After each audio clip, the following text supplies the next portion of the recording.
Hello, everyone. This is JVL here with my best friend, Sarah Longwell of the Bulwark, and we got some bad news polling today for Donald Trump. Sarah, Donald Trump's net favorability and job approval down to -10 from YouGov and The Economist, and then when you go to the crosstabs, it's even worse. I would like to luxuriate in this. Would you set the table for us and give me your general thoughts before we go crosstab by crosstab?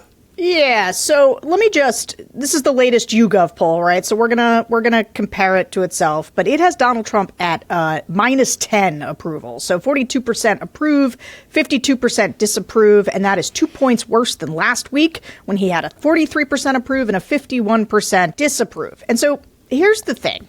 This is the trend that we've been seeing since Inauguration Day, right? Trump started with a relatively high approval compared to his first term, though not compared to other presidents in their first term, just compared to himself. But it's been declining pretty much ever since consistently.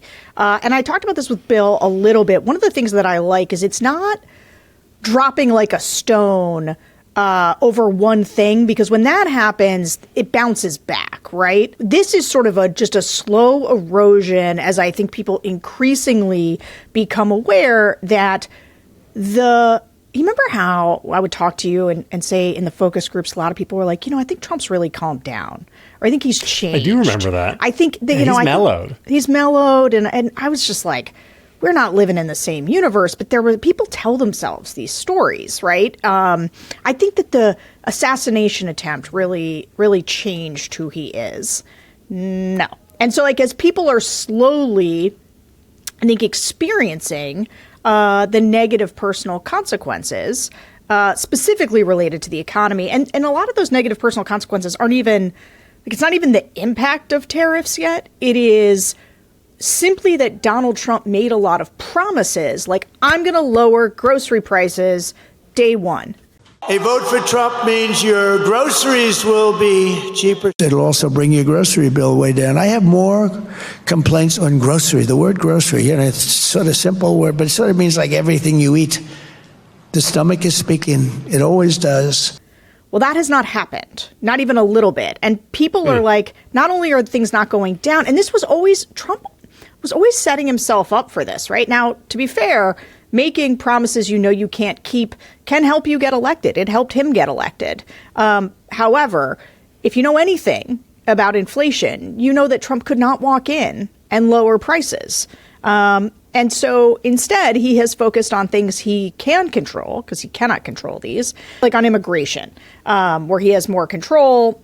But on the economy, people just don't think he's doing what he said he was going to do. And this YouGov poll, and then you can go through the crosstabs, but actually, well, maybe you want to go, this is what you're getting at. But the thing that jumped out at me was actually that part of where he is slipping is in the self-ID Republicans. Okay, sorry, yes. You go ahead, set this up. Yeah. So last week in YouGov, his approval among self-ID Republicans was 90-8, a plus 82. This week, it's 85-12, plus 72. So he dropped 10 points in a week with Republicans. And that, to me, is the most important finding in the entire thing. Because once people start getting off the bus, I think maybe they give themselves permission to stay off the bus, right? That hardest thing is to get off that first step off the bus where you say, yeah, I don't know, this doesn't look good, right? And then once you've done that, you have space to say, yeah, this is not good. This guy's doing a bad job, right? And once he starts losing the base, that's his Alamo, right? I mean, he feels like as long as he has his people with him, he can do anything. Yeah, I mean, I don't know how much this is the base, or is this, I would suspect, the 10-point drop is, I think, a clear tariff signal, right? These are people who are like, tariffs are bad. And so part of his, not necessarily base, but certainly his voting coalition, so people who vote for him, there's a lot of people in there who are small business owners, or otherwise have a job related to supply chains and international trade. And you hear this in the groups. When I listen to people say like, well, I run a small company, or I work for a small company that does XYZ, and we get our stuff from China, or we get this from so-and-so place. And like, those are real people who participate in the economy. And those are people who thought Donald Trump, by cutting regulation, would ultimately be good for them. And so I'm not sure if these are like MAGA people so much as they're the kind of like, or the people who are in finance. I mean, you hear a lot of the stories that the Wall Street Journal picks up or Financial Times is about people who are sort of casual Trump voters because they think Trump is going to be good for stocks and we're going to have a rip-roaring economy. And so his injections of uncertainty are injecting them with uncertainty. And so I think that's where this erosion is coming from. Well, he did not campaign on blowing up the global financial system. He didn't. So, although he campaigned on tariffs, which people should have understood would mean, anyway, unimportant. I want to get to the economy stuff because this has long been your position that Trump had to have the economy. Without a strong economy at his back, he would really be vulnerable. So I want to go through 4 crosstabs here. The first is just the percentage of people who say the economy is getting worse. As Biden left office, it was 37%. Today, it's 52%. So a plus 50. The flat majority of Americans say the economy is getting worse. Trump's approval on his handling of jobs and the economy, as the question is phrased, he's now at -7 net, which is very, very bad for him. His handling of foreign trade, -17 net. And tariffs themselves, just as a standalone tariffs, good or bad, -10. No, people don't like tariffs. In fact, 76% of Americans think that Trump's recent tariffs will increase the price of goods they buy. 44% expect prices will increase a lot, and 31% expect they will increase a little. But when people already thought prices were too high, like this is why they fired Joe Biden, even people who think prices going up a little, for them, that is like, no, I can't afford for them to go up. His was going to lower them. That's what he told me. He told me he was going to lower them. And I say this a lot, but it's just worth repeating that, look, when it comes to Trump, his central mythology with voters is the idea that he is a businessman and that he can run the economy. And it is the number one thing he was hired to do. Like, all of the other things that we talk about at the most basic level, people fired Joe Biden because they were mad about the high prices. They were mad about inflation. And those people are still mad about inflation. Like, they're not going to get unmad, a lot of these swingier voters. And so, I think a lot of people want to, it's tough with Trump just because, like, Trump, as much as we talk about, his machinations about a third term, this guy's a lame duck president. And so how much to his how much do his approval ratings really matter? Just real quick, I keep meaning to say this to you, but on the third term thing, like, the second that Obama tweets, oh, are we doing third terms? Like, the third term thing is kind of over. Let's table that because that's a longer discussion. I think this is an escape fantasy that a lot of people in our world have. Like, oh, well, we get to just bring Michael Jordan off the bench. For a couple of reasons, I think that's not going to work. But I want to hit one more crosstab here that is very important for your thesis. Yeah. 34% asked about how is the stock market performing. The plurality say poor. 34% say poor. This is against 21% saying good. But the most important number here is who is responsible for the stock market right now? 67% say Trump. And so that suggests a level of willingness to assign culpability among a lot of voters. Now, of course, some of those people are going to be the people who say it's good, right? 21% say it's good. I'm sure some of them also give Trump credit for that. But that if people are going to be willing to say he's responsible for stuff and the facts on the ground start going really bad, they're already going quite bad, but they could go really bad. And I want to pivot to talking about Paul Krugman and the possibility of a financial actual crisis in a minute. That does make him really vulnerable, doesn't it? Yeah, I mean, I guess what do you mean by vulnerable? But like, does it continue to really increase his unpopularity? Yes, that's what I mean. Yes, I definitely think so. And but this point about Trump owning the economy, you know, they had done everything they can to say, like, Joe Biden left us this mess, whatever. But Donald Trump, this is his plan, and he has hammered it so hard, and his people have gone out and defended it. There is just this isn't like a fight over the House budget where it's a little bit like a jump ball on who gets blamed when the government shuts down. No, voters know.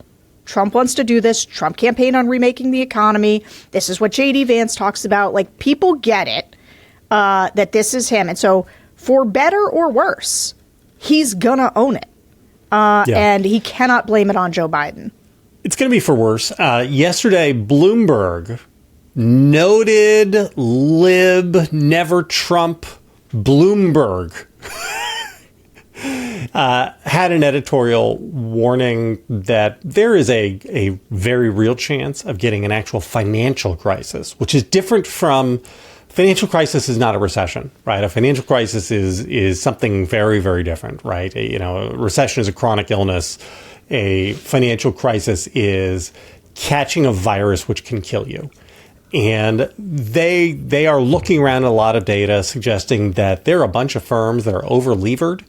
And it looks like because we have a debt problem coming and the bond market is freaking out and the dollar is weakening, that we're going to be in a situation where a bunch of firms aren't going to be able to make good on their debts. And we're going to have some collapse as lenders go looking to recoup costs. And that if this happens, the federal government is what has to backstop financial crises. So when financial crises happen, it is always the federal government which has to stop it.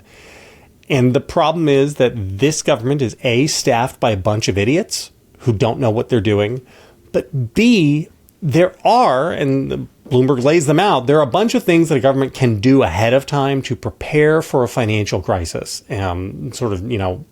Husbanding funds and looking to see where the leverage vulnerabilities are among firms. And that the problem is that the Trump administration is in the process of firing 20% of regulatory staff.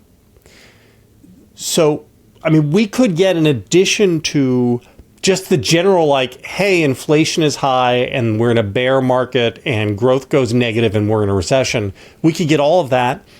And then we could get an actual real deal crisis on top of it.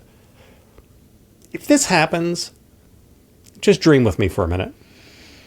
What do you think his approval floor is? 32%. In such a world? 32? Yeah.